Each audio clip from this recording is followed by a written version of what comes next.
Buzzworthy Radio is on. The entertainment show that gets you up close and personal with today's hottest stars. Here's your host, Novell J. Lee. Hey, it's Novell J. Lee, and welcome into a new Buzzcast here at Buzzworthy Radio. Had the chance to sit down and speak with Yasmine Al Massri, who stars in the new NBC show Crossbones. She plays Selima, who is Blackbeard's right-hand woman, played by none other than John Malkovich. We got to talk to her about Selima's relationship with Blackbeard, how she feels about the character of Dr. Thomas Lowe, played by Richard Coyle, as well as her first film, Caramel, which was released back in 2007. All that and more with Yasmine. Check it out. Hi, Novell. Hi, Yasmine. How are you? I'm very good, thank you. Thank you so much for speaking with me today. It's an absolute pleasure. Thank you for inviting me to speak to you. It's a pleasure for me to communicate my passion for Selima and for Crossbones. Oh my gosh! I watched the first two episodes of it. It's one of those shows that it's a guy show. Let's be real. It's a guy show, and it's a guy show, and I just love. I'm kind of envious of the fact that you work alongside a great and talented cast, specifically John Malkovich and Richard Coyle, who I loved from Coupling, and it's amazing. So let's describe your character for a little bit, because she seems to be smart, no nonsense type girl who will get what she wants even if she has to torture someone. She is. She's willing to do anything to protect what is important for her. She's not intimidated by scaring a man, which is very modern, I think, and what makes her exciting. She's like naughty, but she's still the princess who has the responsibility of taking care of the island with Blackbeard. She loves Blackbeard, and she's very protective of him. This is why she wouldn't hesitate to torture Lowe. Especially that Selima never trusts Lowe from the beginning. From the first moment she sees him, she knows there is something about this guy that is not true. He's lying about who he is. And she's a very instinctive woman, and she has a very strong instinct about him not being true. But she cannot prove it, and this kind of drives her crazy, because Blackbeard believes him and trusts him, and she doesn't understand why. That was actually going to segue into my next couple of questions, because I was going to say, what is Selima's relationship with Blackbeard? And when you said that she loves him, I was going she loves him romantically. She just loves him because he did something for him in paying respect back to him, in that sense. But I'm sensing it's a little bit on the romantic side, that she kind of has feelings for him, but she can't let that bubble to the surface.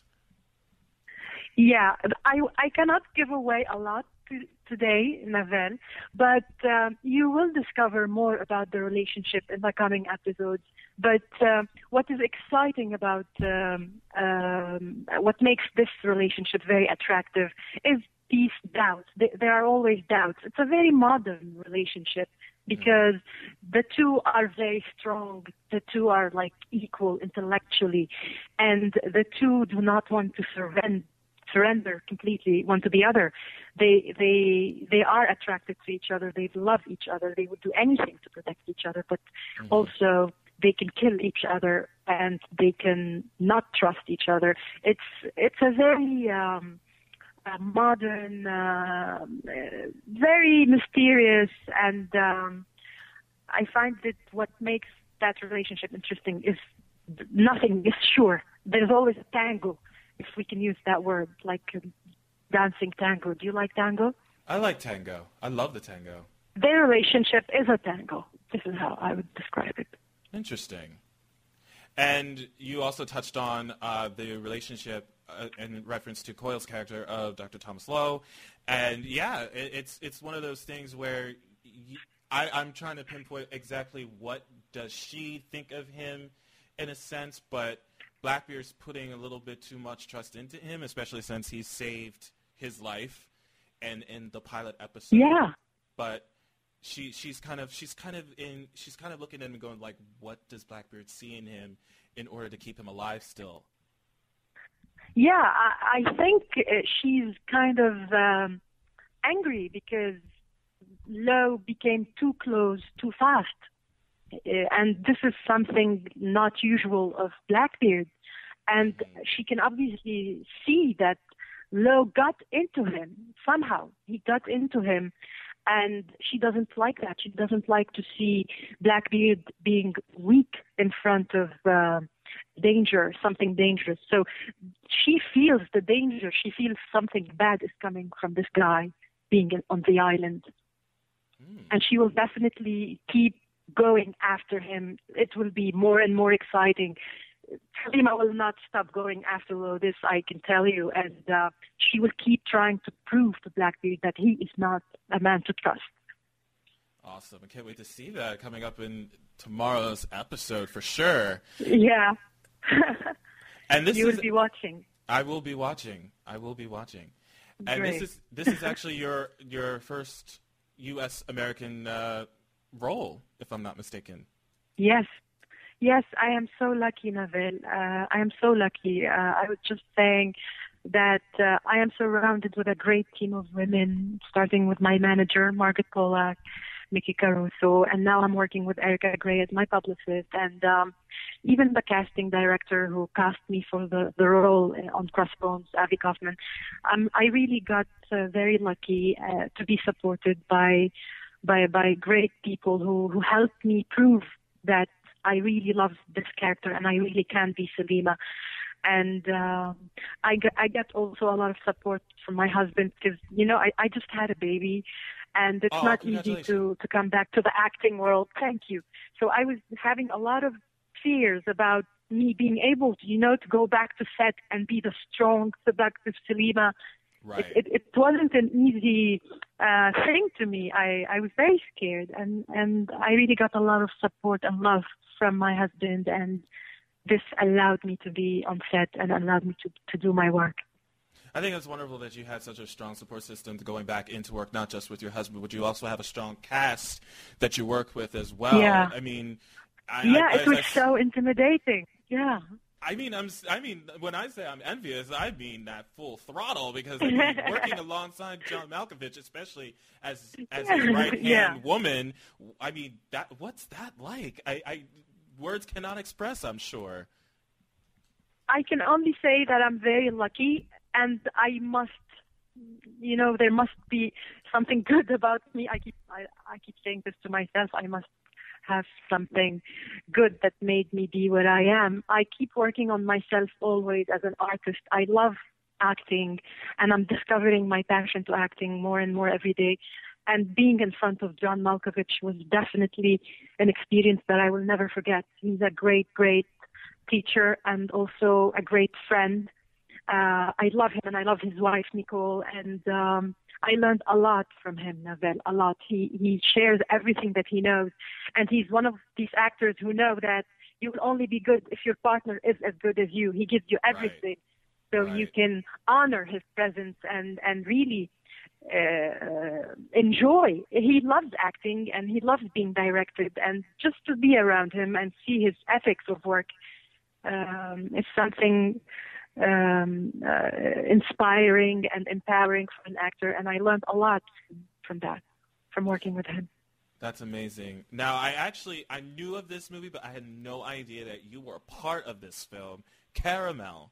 I remember this from years ago. I remember seeing this from years ago, and I had no idea that you were in this until recently, and I was like, oh my gosh, I'm talking to her tomorrow, and I know about this movie. So I am surprised that you watched Caramel. Wow. I was like, oh my gosh. Tell me, when did you watch it? Did you see it in the movie theater? I didn't see it. I saw when they started advertising it, and I saw all of these trailers for it all these years ago. This was years ago. This wasn't recent when I saw these trailers. This was years ago, and I saw these trailers for Caramel, and I was just like watching it, and I'm going like, okay, why is this not here? But you know, but it was just. Now, did you imagine that girl with all this hair would make it to Crossbones? It's crazy, you know? It's amazing. That was my first acting experience. It was my first movie, and I was in it just because I met the director. Sorry, she lived in Paris in front of me because I used to live in Paris, and she came to me one day and said, "Yasmine, would you put yourself on tape? Just go crazy in front of the camera." And I said, "Yes, you're on." And I sent her the tape, and the next thing I knew was I am helping my friend make her movie. I wasn't aware that I was starting a career of being an actress, and I had great fun going back to Lebanon, shooting Caramel. It was so funny, so human to make that movie, and we really got very lucky because, you know, we ended up going to Cannes, and it was really great. And Caramel is definitely my blessing. You won a couple of awards from that movie from the Abu Dhabi International Film Festival. Yeah. We did. It's actually the highest. It's the Arab film that got to be distributed and sold, and got the biggest amount of revenue and success. For I don't know. It's maybe the first Arab film who got that lucky, and I'm very lucky to have been a part of it. It inspired also a lot of young film directors in the region to write and direct and act in their own movies. It started really a very interesting artistic movement in the region, especially women film directors. A lot of women were encouraged to tell their own stories. And yeah, Caramel was really a good beginning for me and for many people after. And I'm really happy you got to watch it. You know, I'm always so happy because you come from another part of from the world. You know, Caramel comes from a tiny country on the planet Earth, and when I meet someone like you talking to me about Caramel, it's what makes me do what I'm doing. You know, it makes me so happy. I seriously saw that. I was going like, I know about this movie. I know this. So I was kind of excited. But I did want to touch this too before we wrap up here. I understand that you are adding like another credit to your roster. Besides acting, you're now going to be an executive producer for a TV adaptation series, or did that already take place? You mean in general? You're not talking about Crossbones? Right, in general.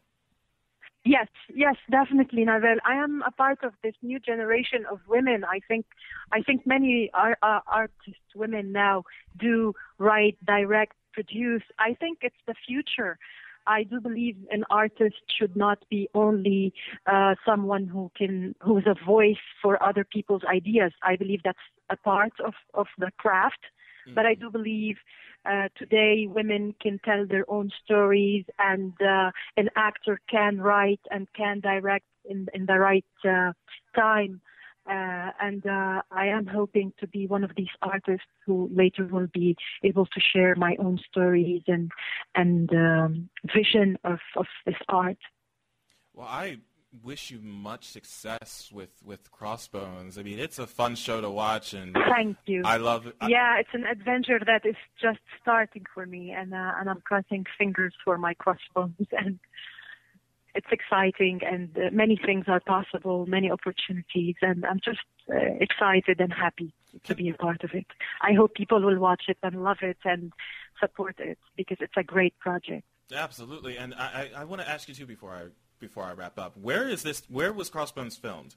Where did they film this? It was filmed in Puerto Rico, and we had like one big main location, and we really had great people working on the movie from Puerto Rico and from the U.S. And we had like an indoor location where it was the big house of Blackbeard. Right. And we had the outdoor, the sea, the ships and all that. It was a huge set. It was beautiful. That's very impressive. Yeah, the location shoots and everything, the outdoor shots and everything. It's very, very beautiful. And please, like I said, if you haven't had a chance to watch Crossbones, go to NBC.com, watch the first 2 episodes of the show, and you can catch it every Friday night on NBC. So give it a watch. I'm endorsing it because I totally dig this show. I love the actors on this show. Yasmine, thank you so much. Much success to you. Thank you, Navel. It's a pleasure to talk to you. Thank you so much. Absolutely. You take care. Have a wonderful day. I will. You too. Bye. Many thanks to Yasmine for stopping by the podcast. What an absolute treat. You can catch her on the new series Crossbones on NBC every Friday night at 10/9 Central. That's going to do it for me for right now. I'm Navel J. Lee, making sure you keep getting the latest buzz with Buzzworthy Radio by following us on our website at www.buzzworthyradiocast.com, on Twitter at Buzzworthy Radio, and on our Facebook. We'll see you guys next time. Take care. From Twitter to iHeartRadio, Buzzworthy is everywhere. Miss the show? Log on to BuzzworthyRadiocast.com for past shows and videos of some of your favorite stars. Stay connected to Buzzworthy Radio.